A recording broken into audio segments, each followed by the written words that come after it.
Another thing that we definitely teach on offense is every time you catch the ball, you want to be in triple threat.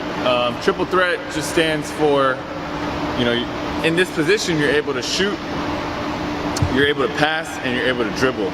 So in that order, number one priority is shoot, number two order is pass, and then the last priority is dribble. So a triple threat stance is you want to get an athletic stance, but in the triple threat stance, you want your feet to be, a little bit past shoulder width apart, and you want, if I'm right-handed, I want left foot pivot foot, and I want right foot in front. And Lidal, I know that you teach it a little bit differently. You teach triple threat based on whatever side of the floor you're on, which is totally fine. I think you can teach it either way. I think you can teach it both ways if you want. But for me, the way I always teach is, if I'm right-handed, my left foot is always the pivot foot, and my right foot's always in front. If I'm left-handed, it's the opposite. My right foot is my pivot, and my left foot's always in front. So in the triple threat position, if I'm right-handed, my left foot is the pivot foot, the ball is in my left hip, my right foot is out in front, and it's the same thing as like a shooting stance. Basically, my left toe will, if you draw a straight line, it will cross through the middle of my right foot. And then I get in a position, athletic position, I keep my eyes up, and I think about shooting first, and then I think about passing, and then I think about dribbling. And from there, you can do a series of moves. You can do jab, steps, you can do all different types of moves out of triple threat. When I catch it in triple threat, my first thing I do right away is I look at the basket. Once I catch the ball, if I'm passing it, I catch the ball, I turn and look, and if I'm open, I should shoot it. If there's someone underneath the basket to pass for a layup, I should pass it, and then my last resort is dribble. Out of triple threat, if I'm gonna dribble the ball, we'll teach shooting. We'll teach shooting in a little bit. We've already taught passing. So to dribble out of triple threat, I normally teach 3 basic moves. The very first one is you're in triple threat and you just drive. That's the first one.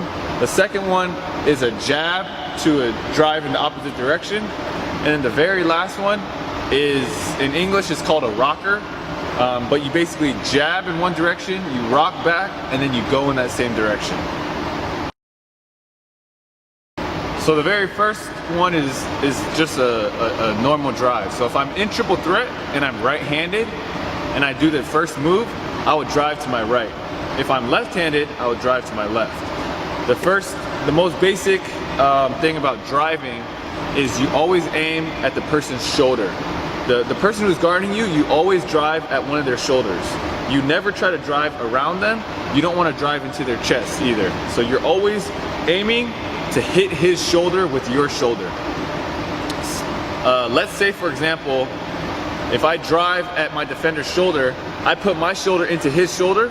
If he fouls me, or if I put my shoulder into his shoulder and we collide, that's a blocking foul on him. The other option that he has is if my shoulder is about to hit his shoulder, the other option is he can turn and let me go. And that's usually how you drive by people.